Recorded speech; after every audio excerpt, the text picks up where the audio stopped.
보름달과 시루떡. 진선자. 아들 5명의 고명딸이었던 나는 자라면서 어머니의 사랑을 독차지하다시피 했다. 어머니는 내 생일 때만 되면 친구들을 불러 손수 음식을 해먹이셨다. 가을 거지가 끝날 무렵이라 햅쌀가루에 가을물을 채 썰어 넣고 혁혀이 팥고물을 올린 뜨끈한 무시루떡을 해주시곤 했는데 나는 여태 무시루떡을 어머니만큼 맛깔나게 하는 사람을 본 적이 없다.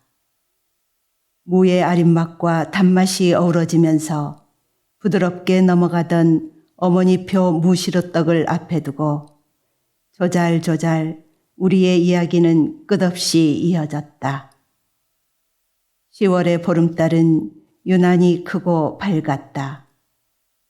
휘영청 하늘에 달을 걸어놓은 채 가을밤은 깊어가고 우리들은 시시콜콜한 일상사에도 배꼽을 잡곤 했다. 그 당시 바닷가에서 파는 앵두 풀빵이 인기였다. 언제나 빨갛게 볼이 익어 있는 주인 아줌마는 늘 술에 절어 있는 듯 했어도 빵 굽는 솜씨만은 최고였다. 전날 밤 식구들 몰래 보리쌀을 살짝 퍼다주고 바꿔온 풀빵을 다음 날 저녁 바닷가에 오면 먹을 것이라고 아껴서 자갈밭에 깊이 묻어놨더니 하필이면 밤사이 비가 오는 바람에 퉁퉁 불어서 못 먹게 되었다는 이야기는 두고두고 웃음꽃을 피워 올렸다. 친구들은 떡까지 해놓고 자기들을 불러주는 엄마가 고맙다며 부러워했다. 요즘에는 재료가 많고 떡을 만드는 기술도 개발이 되었지만 물자가 귀하던 그 시절에는 특별한 날이 아니면 구경할 수 없는 떡이었다. 그럼에도 빠지지 않고 친구들까지 챙겨 먹이셨던 걸 보면 나에 대한 어머니의 사랑이 시루떡 속에 차곡차곡 쟁여져 있었던 것 같다. 초등학교 4학년 때였다. 어느 날 부잣집 손녀딸 한 명이 우리 반에 전학을 왔다.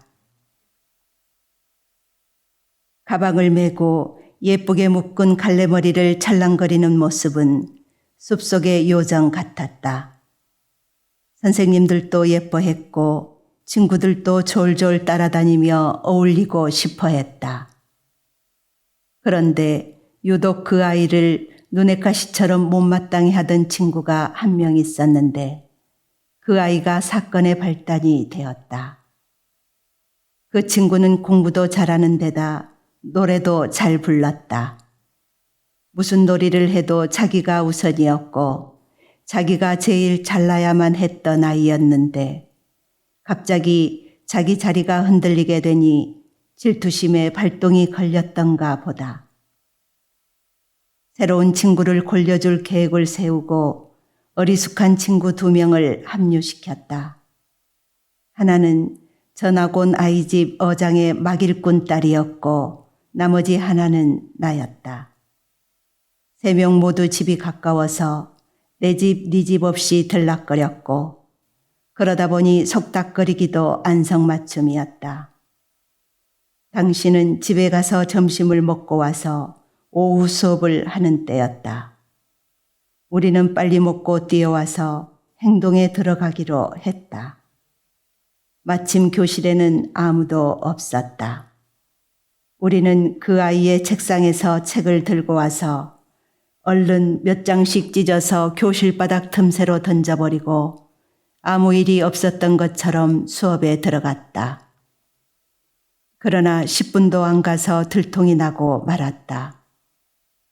사실을 알게 된 엄마는 어른들 모르게 곡식 두는 광에 데리고 들어가 처음으로 내게 회초리를 치며 우셨다.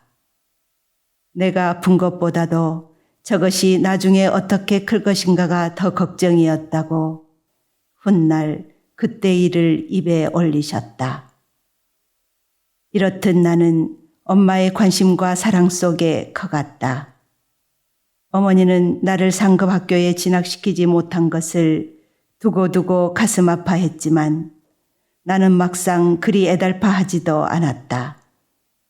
우물안 개구리처럼 친구들과 어울리며 보내는 하루하루에 만족을 했던 것 같다.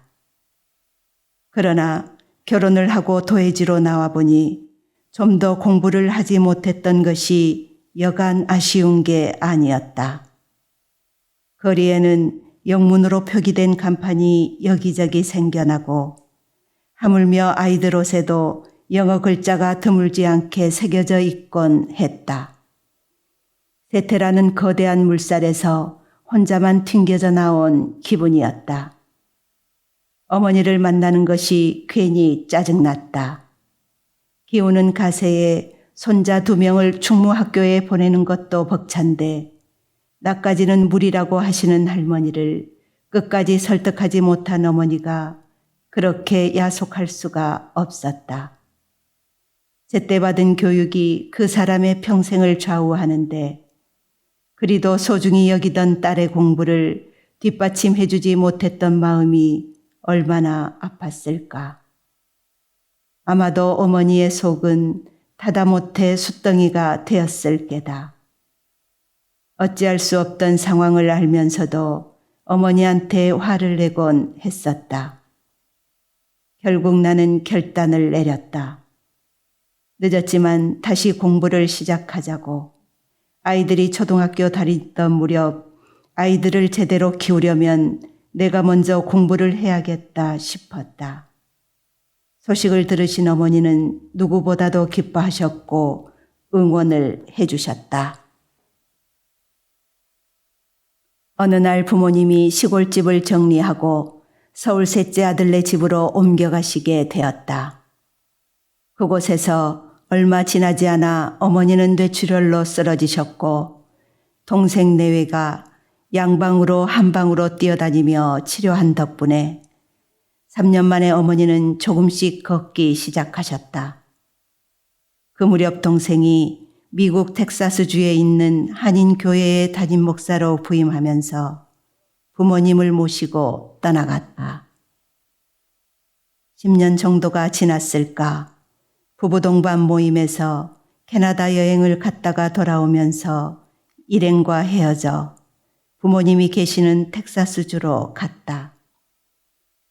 그때는 두 분의 건강이 조금씩 기울기도 했으나 크게 걱정할 정도는 아니었다.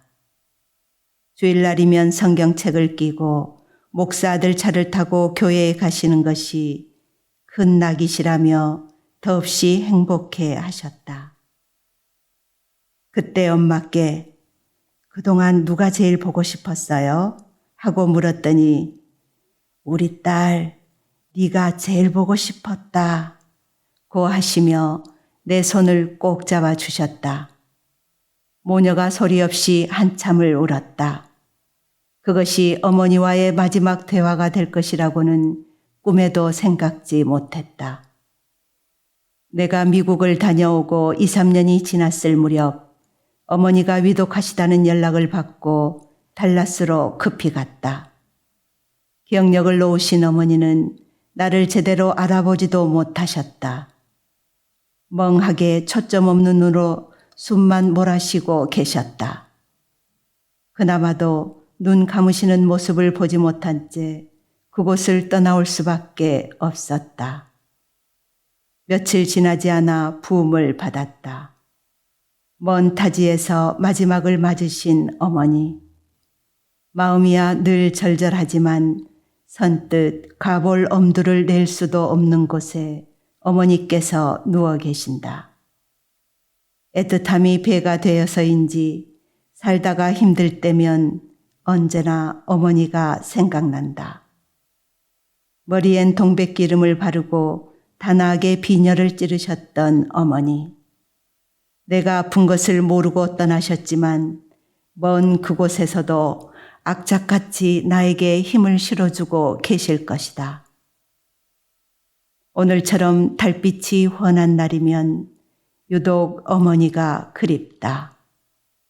힘이 설설 오르는 시루떡을 앞두고 호들갑을 떨던 그때처럼 어머니는 세상 밖의 어딘가에서 여전히 자애로운 눈길로 나를 지켜보고 계실 것이라 위안을 할 뿐이다.